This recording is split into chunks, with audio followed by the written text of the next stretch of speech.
നമ്മൾ സ്പോട്ടിലിട്ടിട്ട് ആക്സിലറേറ്റ് ചെയ്ത് കഴിഞ്ഞാൽ നല്ല സൂപ്പർ ആക്സിലറേഷൻ ആണ്. Hi everyone, welcome to auto madness.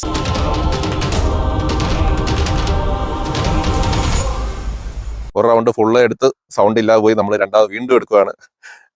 Genesis എന്ന നമ്മുടെ കൊറിയൻ ഹ്യുണ്ടായുടെ ലക്ഷറി ബ്രാൻഡ് GV70 എന്ന് പറയുന്ന ഇലക്ട്രിക് വണ്ടിയാണ് നമ്മൾ കാണുന്നത്. ഒരു 490 PS പവർ വരുന്ന dual motor all wheel drive വണ്ടിയാണിത്.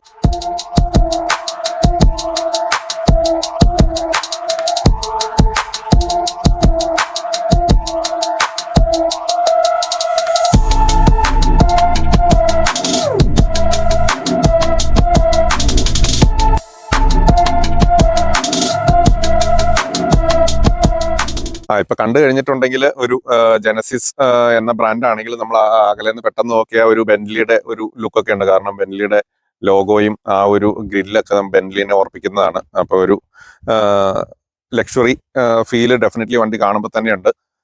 Sleek ആയിട്ടുള്ള DRLസും LED ഇവിടെ ഒന്ന് സൂം ചെയ്ത് കാണിച്ചാൽ കാണാം. ഒരു 1 2 3 4 5 6 7 8 ഓൾമോസ്റ്റ് 9 LED ക്രിസ്റ്റൽ ലൈറ്റുകളാണ് ഇതിൻ്റെ അകത്ത് വരുന്നത്. സൈഡിലോട്ട് പോവുകയാണെങ്കിൽ കുറച്ചൊരു സ്ലോപ്പായിട്ട് ഇറങ്ങുന്ന റൂഫൊക്കെയാണ് വണ്ടിയിൽ വരുന്നത്. ടിപ്പിക്കൽ ബോക്സി SUV അല്ല, ഒരു 20 ഇഞ്ച് അലോയ്സ് വരുന്നത്.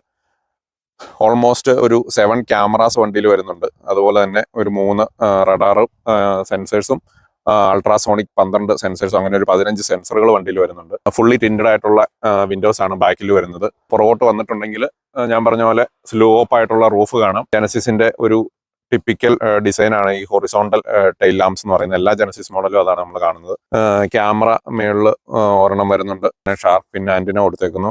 ഈ ഒരു ലൊക്കേഷനിലാണ് ഈ ബൂട്ടിന്റെ സ്വിച്ച് വരുന്നത്. ഒരു 500 ലിറ്റർ വരുന്ന ബൂട്ടാണ് നമുക്കുള്ളത്. അത്യാവശ്യം ഒരു നോർമൽ ഫാമിലിക്ക് യൂസ് ചെയ്യാവുന്ന സൈസ്, വലിയൊരു സൈസ് എന്ന് പറയാൻ പറ്റത്തില്ല. ചാർജിങ് കേബിൾ വരുന്നുണ്ട്. ഇവിടെ തന്നെ 12 വോൾട്ട് സോക്കറ്റും ഒരു 250 വോൾട്ട് 16 ആംപിയറിന്റെ സോക്കറ്റും കൊടുത്തിട്ടുണ്ട്. എക്സ്റ്റേണൽ ഡിവൈസ് ഒക്കെ കണക്ട് ചെയ്യാൻ വേണ്ടിയിട്ട് ഇലക്ട്രിക് ആയിട്ട് തന്നെ ബൂട്ട് ക്ലോസ് ചെയ്യാം. ഇനി നമ്മൾ അകത്തോട്ട് വരുവാണെങ്കിൽ ഡോർ ട്രിം ഒക്കെ നോക്കിയാൽ എല്ലാം ഫുള്ള് ലക്ഷറി മെറ്റീരിയൽസ് എല്ലാം കവേർഡ് ആണ്. പ്ലാസ്റ്റിക് ഒന്നും നമുക്ക് കാണാനില്ല. ബാങ് ഒലിപ്സിന്റെ ഒരു 16 സ്പീക്കർ ഓഡിയോ സിസ്റ്റം വരുന്നുണ്ട്. ഈ ഒരു ബോട്ടിൽ ഹോൾഡർ ചെറുതാണ്. ഒരു നോർമൽ ബോട്ടിലൊക്കെ കൊള്ളിക്കാൻ ഇച്ചിരി പാടായിരിക്കും. സീറ്റിംഗ് അത്യാവശ്യം നല്ല ലെഗ് റൂമും കാര്യങ്ങളെല്ലാം വരുന്നുണ്ട്. ഒരു പൗച്ച് കൊടുത്തിട്ടുണ്ട്. അതുപോലെ തന്നെ യൂഷ്വൽ AC വെന്റുകളും പിന്നെ ബോട്ടിൽ ഹോൾഡർ അഡാപ്റ്റീവ് ഹോൾഡേഴ്സ് വരുന്നുണ്ട്. ഇപ്പൊ ഇവിടെ നോക്കിയാൽ കാണാം ആംബിയൻ ലൈറ്റിങ്, ഇവിടെ ലൈറ്റ് വരുന്നുണ്ട്. പിന്നെ ഈ ഡിസൈൻ്റെ അകത്തും ഒരു സ്റ്റാർ ഫിനിഷ് ഡിഫറെന്റ് കളറിൽ നമുക്ക് കോൺഫിഗർ ചെയ്യാം. അതുപോലെ തന്നെ ഫ്രണ്ട് സീറ്റ് നമുക്ക് അഡ്ജസ്റ്റ് ചെയ്യാം. ഫ്രണ്ടിലോട്ടും ബാക്കിലോട്ടും അഡ്ജസ്റ്റ് ചെയ്യാം. സ്ലാൻഡ് അഡ്ജസ്റ്റ് ചെയ്യാം. സൺറൂഫ് പനോരമിക് സൺറൂഫ് ആണ് വരുന്നത്. അത് ഫുള്ളി നമുക്ക് ഓപ്പൺ ചെയ്യുകയും ചെയ്യാം. കീ ഫോബ് വരുന്നത് ഒരു വെറൈറ്റി ഡിസൈൻ ആണ്. സൈഡിലാണ് അതിന്റെ ഓപ്പറേഷൻസ്. ലോക്ക് അൺലോക്ക്, ബൂട്ട്, പിന്നെ റിമോട്ട്, പാർക്ക് സ്പേസിംഗ് എന്നൊക്കെ നമുക്ക് ഫ്രണ്ടിലോട്ടും ബാക്കിലോട്ടും ഓട്ടോമാറ്റിക് ആയിട്ട് ഇറക്കാൻ വേണ്ടിയുള്ള ഓപ്ഷൻ. നല്ലൊരു വെറൈറ്റി ഡിസൈനാണ് വരുന്നത്. ഇപ്പൊ സ്റ്റിയറിങ് മേളിലോട്ട് പോകും, സീറ്റ് പുറകോട്ട് ഇറങ്ങും. അപ്പൊ നമുക്ക് കംഫർട്ടബിൾ ആയിട്ട് കയറിയിരിക്കാം. ഫുൾ ഇലക്ട്രിഫൈഡ് സീറ്റാണ് വരുന്നത്.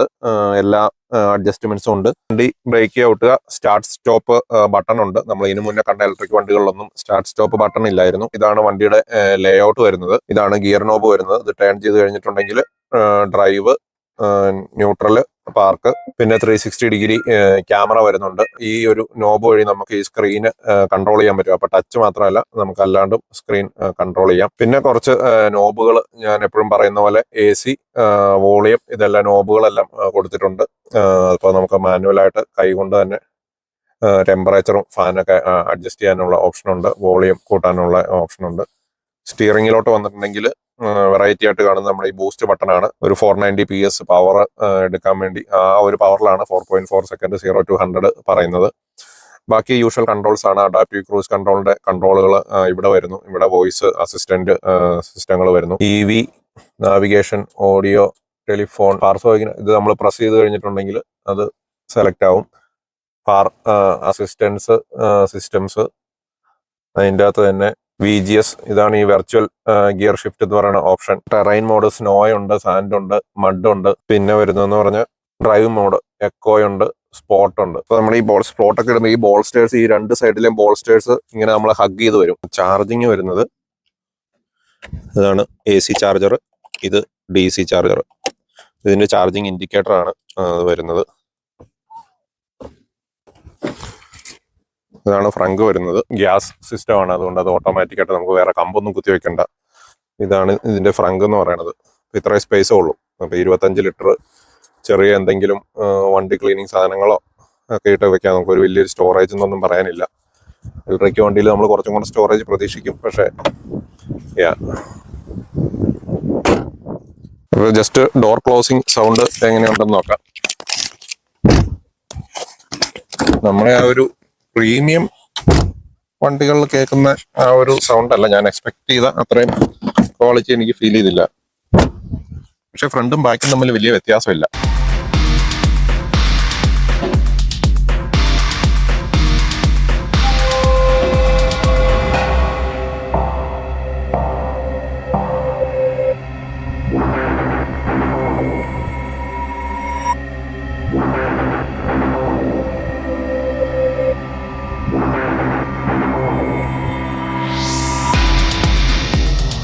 നമ്മൾ ഡ്രൈവ് ചെയ്തുകൊണ്ടിരിക്കുകയാണ്. ഓൾറെഡി ഒരു എക്സ്റ്റീരിയർ ഓവർവ്യൂവും ഇന്റീരിയറൊക്കെ നമ്മൾ കാണിച്ചു തന്നു. അപ്പോൾ ഈ ഇലക്ട്രിക് എന്ന് പറയുന്നത് ജനസിസ് ഹ്യുണ്ടായുടെ ലക്ഷറി വേരിയന്റ് ആണ്. നമ്മളെ റോഡുകളിൽ അങ്ങനെ അധികം കാണാറില്ലാത്ത ഒരു ബ്രാൻഡാണ് ജനസിസ്. ജനസിസിന്റെ GV70 ഇലക്ട്രിഫൈഡ്, അതായത് ഇതിന്റെ തന്നെ പെട്രോൾ വേർഷനൊക്കെ ഉണ്ട്, 3.6 ലിറ്ററിന്റെ വണ്ടിയൊക്കെ ഉണ്ട്. അതിന്റെ തന്നെ ഇലക്ട്രിക് വേർഷനാണ്. 2022 ഫസ്റ്റ് വേരിയന്റ് ഇറങ്ങുന്നത്. ഇതിപ്പോ ലേറ്റസ്റ്റ് 2026 മോഡലാണ് നമ്മൾ കണ്ടുകൊണ്ടിരിക്കുന്നത്. അപ്പൊ അതിൽ ഈ പറയുന്ന പോലെ തന്നെ ഒരു 27 ഇഞ്ച് OLED സ്ക്രീനും കാര്യങ്ങളെല്ലാം വരുന്നുണ്ട്. നേരത്തെ വരുന്നതെന്ന് പറഞ്ഞാൽ ഇവിടെ ഒരു സ്ക്രീൻ, ഇൻഡിപെൻഡന്റ് സ്ക്രീൻ പോലെയായിരുന്നു. ഇന്റീരിയറൊക്കെ അത്യാവശ്യം നല്ല ലക്ഷറി ലേഔട്ടാണ്. വണ്ടിക്കകത്ത് വരുന്നതെന്ന് പറഞ്ഞിട്ടുണ്ടെങ്കിൽ ഒരു 360 കിലോവാട്ട് ആണ്. 2 motor, 180 front back, all wheel drive ആണ് വരുന്നത്. പക്ഷെ നമ്മളൊരു സ്ട്രെയിറ്റ് ലൈനിലൊക്കെ പൊയ്ക്കൊണ്ടിരിക്കുമ്പോൾ റിയൽ വീൽ ഡ്രൈവ് പോലെ ബാക്കിലെ മോട്ടറായിരിക്കും മെജോറിറ്റി വർക്ക് ചെയ്യുന്നത്. നമ്മൾ കാല് കൊടുക്കുന്ന അനുസരിച്ചാണ് ഫ്രണ്ട് മോട്ടറും കൂടെ ആക്റ്റീവ് ആവുന്നത്. അപ്പോൾ മാക്സിമം പവർ എന്ന് പറയുന്നത് 490 PS. 490 PS എന്ന് പറഞ്ഞാൽ നമുക്കറിയാം, നമ്മൾ യൂഷ്വലി റോട്ടിൽ കാണുന്ന മെജോറിറ്റി ഓഫ് വണ്ടികളെക്കാളും ഒത്തിരി കൂടുതൽ പവർ നമുക്ക് ഇതിൻ്റെ അകത്ത് കിട്ടുന്നുണ്ട്. WLTP റേഞ്ച് പറയുന്നത് 479 കിലോമീറ്റർ ആണ്. അപ്പൊ ഞാൻ എപ്പോഴും പറയുന്ന പോലെ ഒരു 100-130 കിലോമീറ്റർ കുറച്ച് വിചാരിക്കുക. അതായത് 350 കിലോമീറ്റർ പ്രാക്ടിക്കൽ റേഞ്ച് കിട്ടുമെന്ന് നമുക്ക് വിചാരിക്കുക ഈ വണ്ടിയിൽ. മെയിനായിട്ട് എന്താ പറയാ, നല്ലൊരു luxury feel, fit and finish, material, ഇന്റീരിയറൊക്കെ ഒന്ന് കാണിച്ചു കൊടുത്താൽ നല്ല രസമുള്ള മെറ്റീരിയലുകളും കംഫർട്ടബിൾ ആയിട്ടുള്ള റൈഡും കാര്യങ്ങളൊക്കെയാണ് വരുന്നത്. അപ്പോൾ ഒരു 66,000 ആണ് ഇതിന്റെ പ്രൈസ് വരുന്നത്. ഒരു 5 സീറ്റർ കോമ്പാക്ട് SUV. സ്റ്റോറേജിന്റെ കാര്യത്തിൽ ഞാൻ അത്ര കൺവിൻസ്ഡ് അല്ല. ഒരു 500 ലിറ്റർ ആണ് വരുന്നത്. ഫ്രണ്ടിൽ നമുക്കൊരു പ്രോപ്പർ ഫ്രങ്ക് വരുന്നില്ല. ഫ്രണ്ട് ഓപ്പൺ ചെയ്ത് കഴിഞ്ഞാൽ ഒരു 25 ലിറ്ററേ ഉള്ളൂ. പിന്നെ നല്ല സൂപ്പർ ഒരു ഹെഡ് അപ്പ് ഡിസ്പ്ലേ വരുന്നുണ്ട്. നമ്മുടെ റോട്ടിലെ സ്പീഡ്, നമ്മുടെ സ്പീഡ്, മാപ്പ് ഈവൻ ഈ സ്ക്രീനിൽ തന്നെ ക്യാമറ ഓൺ ആയിട്ട് നമ്മുടെ ഡയറക്ഷൻസ് കാണിക്കുന്നുണ്ട്. അത് നല്ലൊരു ഫീച്ചറാണ്.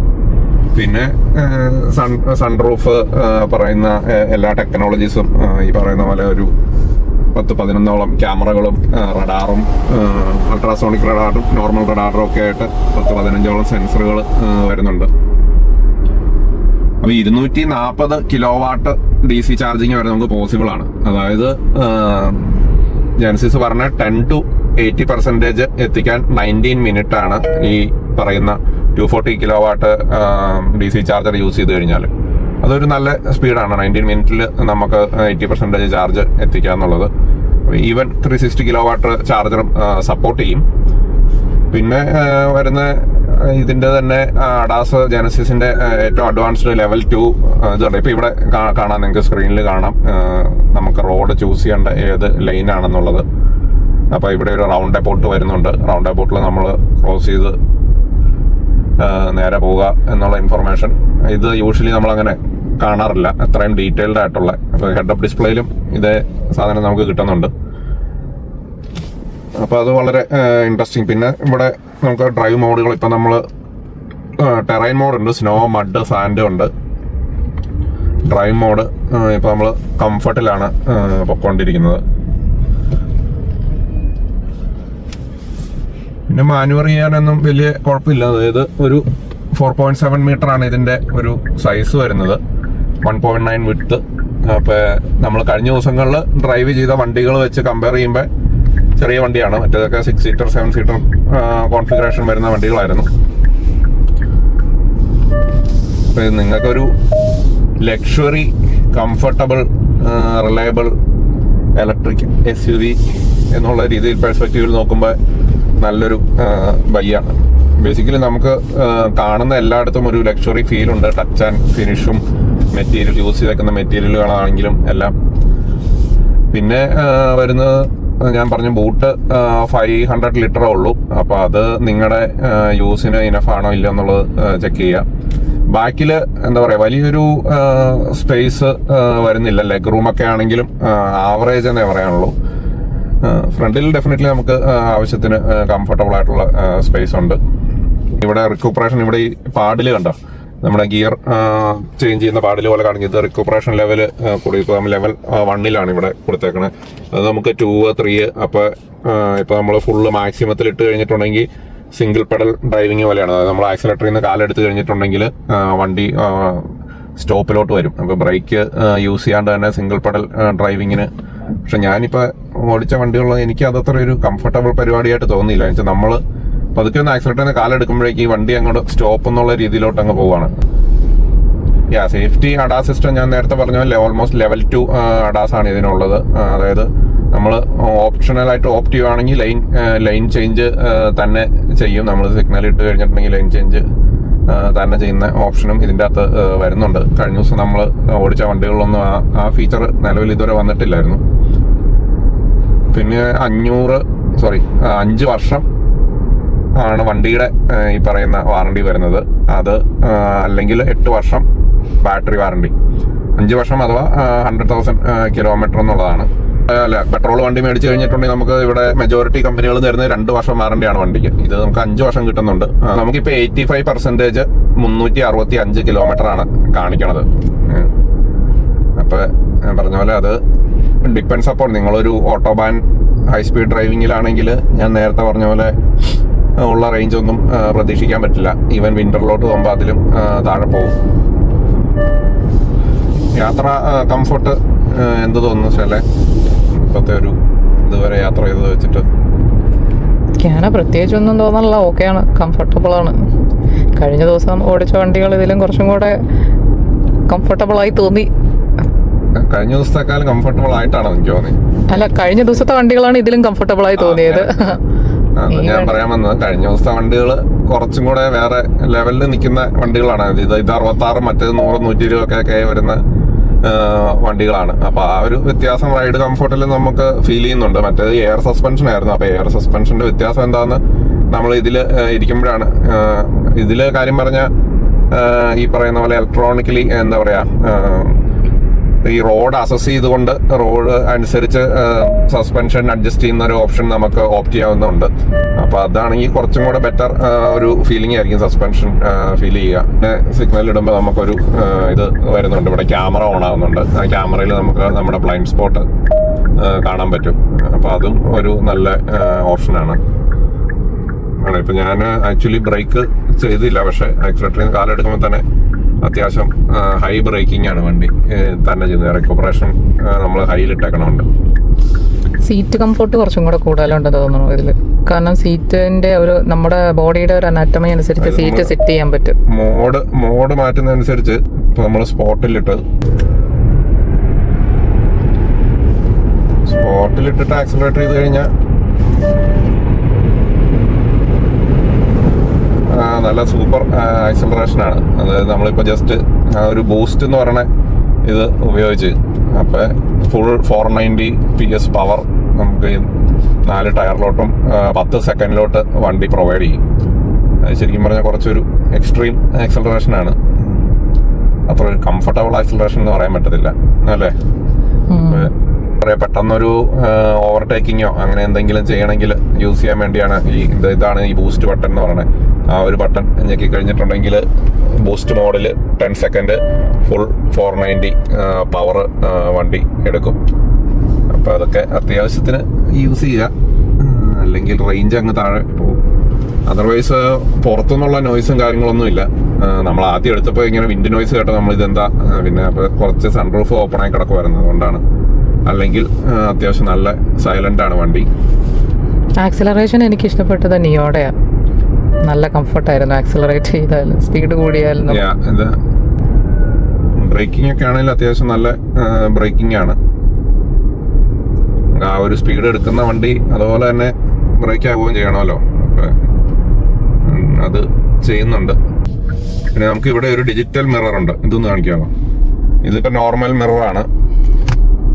ഇവിടെ ഓൺ ചെയ്ത് കഴിഞ്ഞപ്പോൾ അത് ക്യാമറയായി. അപ്പൊ നമുക്ക് എന്തെങ്കിലും ലഗേജ് ഒക്കെ നമ്മൾ ഡിക്കിയിൽ കുത്തി നിറച്ച ഗ്ലാസ് ഈവൻ മറിഞ്ഞു പോയാലും ജസ്റ്റ് പുറകിലൊരു സ്വിച്ച് ആക്കി കഴിഞ്ഞാൽ ക്യാമറ ഓൺ ആവും. ഇപ്പൊ നമ്മൾ പുറകിലത്തെ ക്യാമറയാണ് കാണുന്നത്. അപ്പൊ അതുകൊണ്ട് തന്നെ അതൊരു നല്ല ഫീച്ചറാണ്. ഇപ്പൊ ബാഡ് ക്ലൈമറ്റിലൊക്കെ വ്യൂ അത്ര ക്ലിയർ അല്ലാത്തപ്പോഴൊക്കെ ക്യാമറ ഉള്ളതുകൊണ്ട് കുറെ കൂടെ വൈഡ് ക്ലിയർ വ്യൂ നമുക്ക് കിട്ടുന്നുണ്ട്, നമ്മൾ അല്ലാതെ മിററിൽ കൂടെ നോക്കുന്നേക്കാൾ.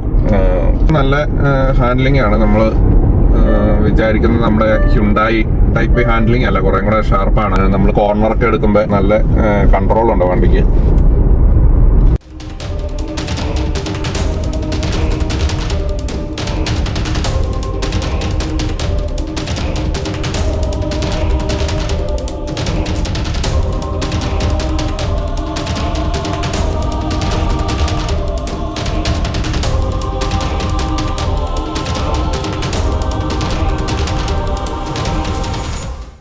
ഓക്കെ, അപ്പം നമ്മുടെ ഒരു എക്സ്പീരിയൻസ് എന്ന് പറഞ്ഞാൽ നമ്മളിപ്പോ ഇതിന് മുന്നേ 2-3 വണ്ടി റിവ്യൂ ചെയ്തായിരുന്നു. EV5, നിയോടെ EL8, lucid gravity. അപ്പൊ ലൂസിഡ് ഗ്രാവിറ്റിയും നിയോ EL8 ഇതുമായിട്ട് നമുക്ക് കമ്പയർ ചെയ്യാൻ പറ്റില്ല. അവരുടെ ഫ്ലാഗ്ഷിപ്പ് വണ്ടികളാണ്, 7 സീറ്റർ എബോവ് 5 മീറ്റർ വരുന്ന വലിയ വണ്ടികളാണ്. പക്ഷെ ഈ പറയുന്ന കിയയുടെ വണ്ടി ആയിട്ട് കമ്പയർ ചെയ്യുമ്പോൾ ഡെഫിനറ്റ്ലി കിയയുടെ അല്ലെങ്കിൽ ഹുണ്ടായിയുടെ ലക്ഷറി വേരിയന്റ് ആണ് ഈ വണ്ടി. അപ്പൊ നമുക്ക് എന്തായാലും അതിനേക്കാൾ ഒരു ബെറ്റർ ഫീലിംഗ് തന്നെയാണ് ഇതിൽ വരുന്നത്. പ്രൈസും മറ്റേതിനേക്കാൾ ഒരു 15,000 to 20,000 ഒക്കെ കൂടുതൽ വരുന്നുണ്ട്. അപ്പൊ അതിന്റെ ഒരു കംഫർട്ടും പ്രീമിയംനെസ്സും എലഗൻസും എല്ലാം ഇതിൽ വരുന്നുണ്ട്. നല്ലൊരു ലക്ഷറി എലഗന്റ് വണ്ടിയാണ്. അത് ഇന്റീരിയർ ആണെങ്കിലും എക്സ്റ്റീരിയർ ആണെങ്കിലും ഡ്രൈവിലാണെങ്കിലും ഫീച്ചേഴ്സിലാണെങ്കിലും എല്ലാം. അപ്പൊ നമ്മൾ ഇത് വാങ്ങണോ വേണ്ടയോ എന്താന്ന് വെച്ചിട്ടുണ്ടെങ്കിൽ ഇത് ഷോർട്ട് ലിസ്റ്റ് ചെയ്യാവുന്ന ഒരു വണ്ടിയാന്ന് ഞാൻ പറയുള്ളൂ. ഇത് ഡയറക്റ്റ് പോയി വാങ്ങാനോ അല്ലെങ്കിൽ വേണ്ടാന്ന് വെക്കാനോ പറയില്ല. നിങ്ങൾക്ക് ഈ ഒരു ബഡ്ജറ്റ് റേഞ്ചിലുള്ള ഒരു family compact SUV 480 kilometre WLTP, പക്ഷേ പ്രാക്ടിക്കൽ റേഞ്ച് ഒരു 350 കണക്കാകാവുന്ന ഒരു വണ്ടി നിങ്ങൾ SUV മോഡലിൽ നോക്കുന്നുണ്ടെങ്കിൽ ഒരു 70K താഴെ, ഇപ്പൊ ഇതിന്റെ സെക്കൻഡ് ഹാൻഡ് ഒക്കെ ആണെങ്കിൽ ഒരു 45 മേളിലോട്ട് കാണുന്നുണ്ട് 2022 പോലുള്ള മോഡലുകൾ.